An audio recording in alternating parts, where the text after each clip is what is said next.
Hi കൂട്ടുകാരെ, എല്ലാവർക്കും സുഖമല്ലേ? ഇതപ്പോൾ രാവിലെ ആയി തുടങ്ങിയിട്ടാ, നേരം വെളിച്ചം വെച്ചു. ഇതെൻ്റെ ബെഡ്റൂമിൻ്റെ പിന്നിലെ കാഴ്ചയാണ് ആദ്യം കണ്ടത് കേട്ടോ. പിന്നിൽ നമ്മുടെ തൊടിയിലേക്കാണ് നോക്കുന്നത്. പിന്നെ മറ്റൊരു ജനലിൽ കൂടെ നമ്മുടെ സൈഡ് മുറ്റത്തെ ചെടികളിലേക്കും നോക്കുന്നു. രാവിലെ തന്നെ ഇതൊക്കെ കാണാമെന്ന് പറയുന്നത് ഭയങ്കര സന്തോഷമാണ് കേട്ടോ. നമ്മളാ റൂമിലിരുന്നിട്ട് ഇവിടെ കുറച്ച് ചെടികളൊക്കെ വെച്ചിട്ടുണ്ട്, ഒക്കെ നല്ല ഉഷാറായി വരുന്നുണ്ട്. പിന്നെ അതാ പേരൊക്കെ പറിക്കാൻ ഇറങ്ങി.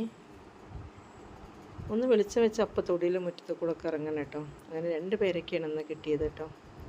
എൻ്റെ പേരമരത്തിൽ എപ്പോഴും പേരക്ക ഉണ്ടാവും. സീസണിൽ നിറയെ ഉണ്ടാവും, അൺസീസണിൽ കുറച്ചുണ്ടാവും. എന്നാലും നമ്മുടെ ആവശ്യത്തിന് എപ്പോഴും കിട്ടിക്കൊണ്ടേയിരിക്കും. അതിൻ്റെ ഇടയിൽ കൂടി ബബ്ലൂസ് നാരങ്ങയുണ്ട്. ഇത് ഫ്രണ്ടിലാണ് കേട്ടോ, അതായത് കിച്ചണിൽ നോക്കുന്നത് ഇതിലേക്കാണ്. അങ്ങനെ ഡെയിലി 1-2 പേരക്കയായിട്ടൊക്കെ കിട്ടും. പിന്നെ ഇതാ എൻ്റെ അണ്ണാനും പക്ഷികൾക്കും ഭക്ഷണം കൊടുക്കുകയാണ്. ഇന്ന് പഴം വെള്ളമാണ് കേട്ടോ രാവിലെ തന്നെ കൊടുക്കുന്നത്.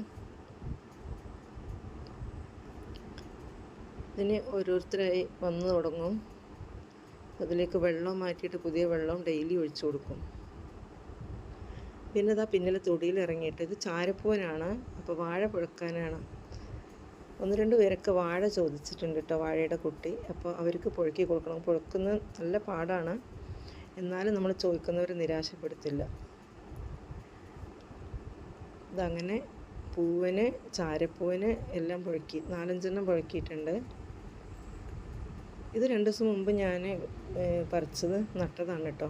ഇതിന് വളമൊക്കെ ഇട്ട് കൊടുത്താൽ നല്ല ഉഷാറായിട്ട് വരും. ഇവിടെ കരിയിൽ കത്തിച്ച വളമുണ്ട്. പിന്നെ ഒരു വാഴക്കൊല കിട്ടി, അതുപോലെ കടച്ചക്കയും തന്നെ. പ്രാവശ്യം നിറയെ കടച്ചക്ക പറിച്ചു, കടയിലൊക്കെ കൊടുത്തു.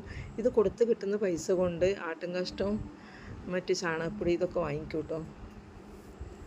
അതിന് വേണ്ടിയിട്ടാണ് കൊടുക്കുന്നത്.